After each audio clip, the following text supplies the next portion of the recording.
warahmatullahi wabarakatuh. Yang terhormat Bapak Kepala Madrasah Aliyah Negeri 4 Sukabumi, yang terhormat Bapak Ibu Dewan Guru serta teman-teman yang berbahagia.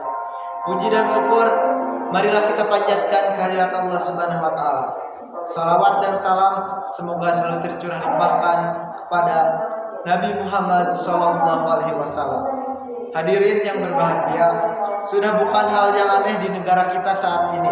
Banyak sekali fenomena pendidikan yang mendapatkan sorotan, mulai dari mahalnya biaya pendidikan, gedung sekolah yang terbatas, tenaga guru yang kurang, bahkan sampai hal yang sering terlupakan adalah kesejahteraan guru yang sangat minim. Memang kita tidak memungkiri pemerintah melalui berbagai programnya mencoba untuk memberikan harapan melalui berbagai bantuan. Yang sayangnya harus melalui berbagai tahapan yang nyatanya sudah menyiksa guru.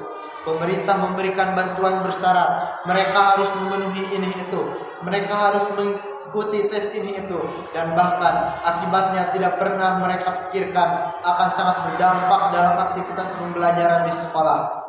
Lalu siapa yang menjadi korban? Yaitu peserta didik.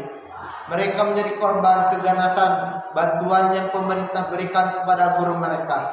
Kesejahteraan guru yang seharusnya menjadikan guru bisa lebih fokus untuk mengembangkan potensi peserta didiknya, bukan malah semata hanya memikirkan bagaimana bisa menghidupi dia dan keluarganya.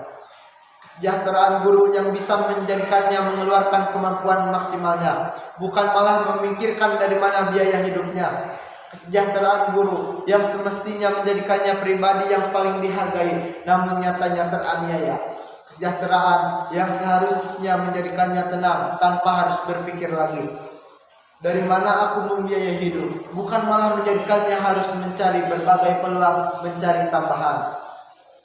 Kesejahteraan yang seharusnya menjadikannya kewajiban sebagai fokus utama, kewajiban telah ditunaikan, tapi hak mereka terabaikan. Pemerintah lebih sibuk dengan menaikkan gaji para wakil rakyat yang nyatanya kerja mereka dipertanyakan oleh seluruh rakyat Indonesia. Mereka lupa dengan nasib pahlawan yang harus memiliki tanda jasa, bukan hanya dikenang sebagai pahlawan tanpa tanda jasa. Guru adalah ujung tombak pembangunan sebuah negara, namun negara tak pernah menghargai jasa para guru. Berbanding terbalik dengan negara-negara maju saat ini, Jepang contohnya, tatkala Hiroshima dan Nagasaki dibombardir oleh pasukan Amerika, yang pertama kali ditanyakan oleh pemerintah mereka adalah berapa jumlah guru yang tersisa. Betapa mereka sangat menghargai jasa para guru dan menjadikan guru sebagai aset bangsa yang utama.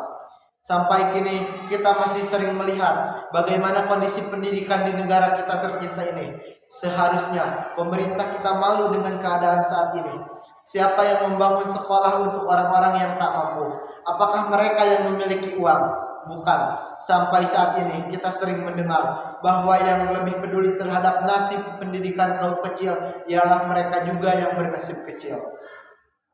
Kita mungkin pernah mendengar seorang juru parkir yang membuat sekolah gratis untuk duafa, atau ada seorang guru ngaji yang memiliki kekurangan namun tetap mengajar ngaji tanpa ada perhatian atau bahkan gaji dan fasilitas yang mumpuni.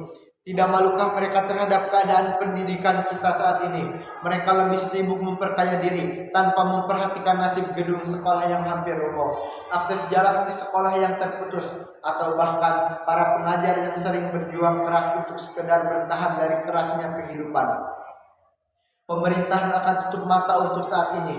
Mereka bahkan dengan bangga menyebutkan bahwa kita telah berhasil meningkatkan mutu pendidikan di negara ini.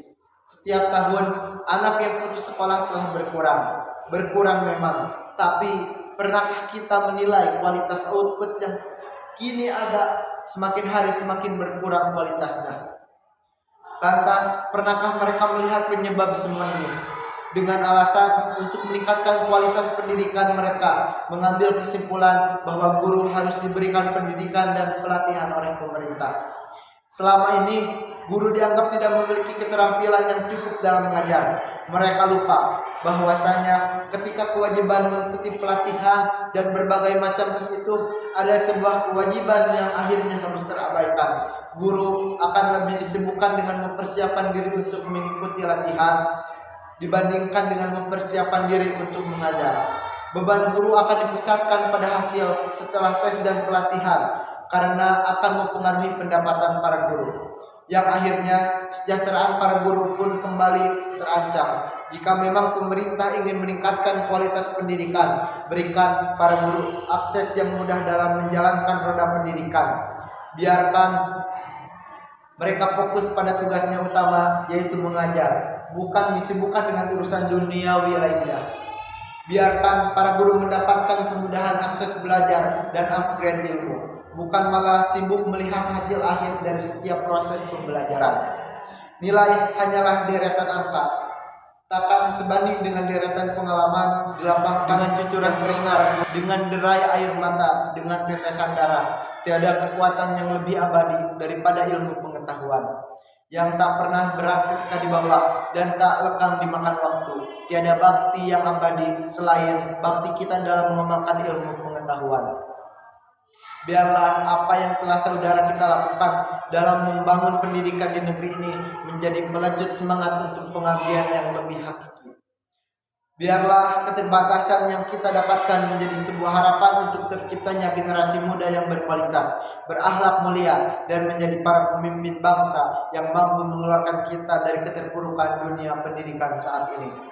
Mungkin itulah yang bisa saya sampaikan pada kesempatan ini. Izinkan saya mengakhiri dengan pantun. Di sebalik bungkus kasur ada busa, di sebalik pedasnya sambal ada sasa. Guru adalah pahlawan tanpa tanda jasa, dengan abadi yang terkenang sepanjang masa. Wassalamualaikum warahmatullahi wabarakatuh.